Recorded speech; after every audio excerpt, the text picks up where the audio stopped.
एक दिन एक औरत ने 4 महीने की पपी को डंडों से पिटवा दिया क्योंकि उस बच्चे ने खाने की तलाश में एक मोटे चूहे को मारकर हमारे घर के सामने रख दिया था। इसलिए उसने अपने बच्चों और गली वालों से उस बच्चे में डंडे तब तक बजवाए जब तक कि मैं वहां पर नहीं पहुंच गई। दूसरे दिन उस औरत ने दूसरे कुत्ते को पिटवा दिया क्योंकि वो खाने के लिए दूसरे कुत्ते से लड़ रहा था, तो अक्सर उसको डोमिनेट करता है। तीसरे दिन उस औरत ने उसी फीमेल लोग को डंडे से मारा जिसे उसने कुत्तों से बचाया था, क्योंकि वो बाकी कुत्तों से बचने के लिए उनके घर के अंदर घुसकर दरवाजे पर बैठी थी।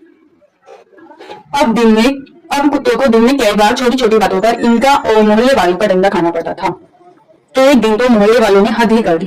उस औरत ने और गली वालों ने मिलकर 4 महीने की पपी को लोहे की रोड से एक इनह्यूमन और डेवियस नेचर के इंसान से पिटवा दिया, क्योंकि इन दो पपीज ने मिलकर उस डेवियस नेचर के इंसान की इच्छा की हड्डी काट दी थी। रीजंस अलग पर हर बात का सोल्यूशन है मोटा डंडा, जो इनके हाथ में हमेशा रहता है और छोटी छोटी बातों पर दोस्त को खाना पड़ता है।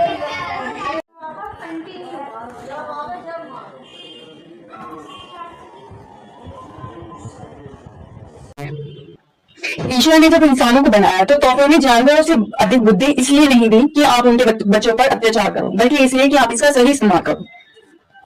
मैं इस वीडियो के माध्यम से आपसे यही कहना चाहूंगी कि ईश्वर ने मारने का हक किसी को भी नहीं दिया है। जब कुत्ते मेरे सामने होते हैं तो मैं भी उनकी लड़ाई कभी नहीं होने देती, जबकि मैं रोज डेली कुत्तों को खाना खिलाती हूँ, लेकिन फिर भी मैंने आज तक कभी भी उनको एक डंडा तक नहीं मारा। जब जानवर किसी का शिकार करके खाता है ना, तो उसके पास इंसान की तरह चॉइस नहीं होती। उसे शिकार करके नालियों से या कूड़ों से खाना ढूंढ कर ही खाना पड़ता है। इंसानों के पास चॉइस होती है, वो तब भी नॉनवेज खाता है। और अगर मैं उस पपी को मारने से पहले देख लेती तो मैं भी उस चूहे को बचाती, और लेकिन बिना पपी को मारे। जब वो मोटा चूहा मर गया है और मरने के आधे घंटे बाद आप उसे देते हो और उसे खाने की और उस पपी को खाने की तलाश करने के लिए मार रहे हो, क्योंकि जब उसे भूख लगी थी तो उसने अपना खाना खूब ढूंढा। इसलिए हमें ये बात नहीं बोलनी चाहिए कि गली सड़कें ईश्वर द्वारा दिया गया घर होता है जानवरों का। ये धरती माँ सिर्फ इंसानों के लिए नहीं बनाई गई है। कई बार डॉग्स या पपीज आपकी स्कूटी या ई रिक्शा की गति फाड़ देते हैं। इसका मतलब ये नहीं कि आप उनको डंडों से मारो, रोडों से पीटने लग जाओ। मारने का अधिकार ईश्वर ने किसी को भी नहीं दिया है।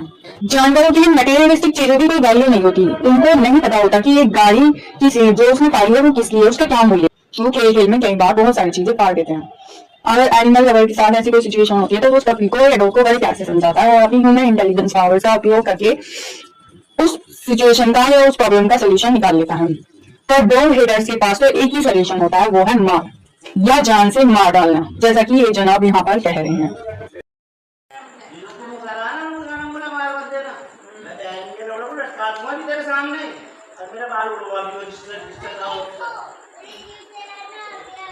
तू ब्रेक तुझे तू कर दे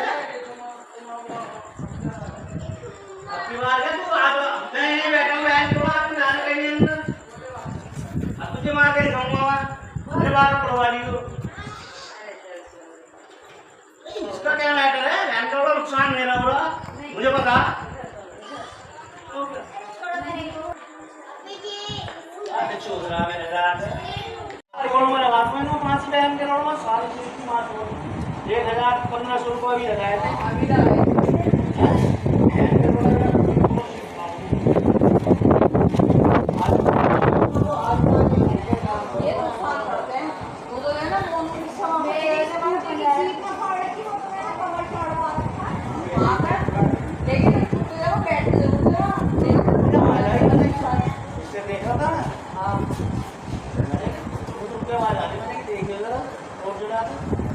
और जो जाकर देखे तो दोनों लगे हुए हैं, इनके रोडे काला भी है वो।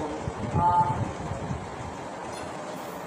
अरे रात में सारे मंदिर तरफ भी हमारे भाई पड़ जाए कोई नुकसान नहीं करेगा तो हां ये तो है बजाना भी सब पकड़ो आज तो मैं गाड़ी दी पकड़ के पैर खेलते ना प्लीज एक वो हाथों लगेगा अरे इसको मैं आओ।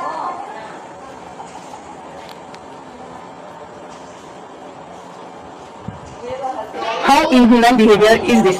हमारे देश में और हमारे देश में इसके लिए कोई सख्त कानून भी नहीं है, तो भाई साहब डरते भी नहीं है। लेकिन इंसान को ये नहीं भूलना चाहिए कि इनकी कीमत मटेरियलिस्टिक चीजों से कहीं अधिक होती हो, और जिसे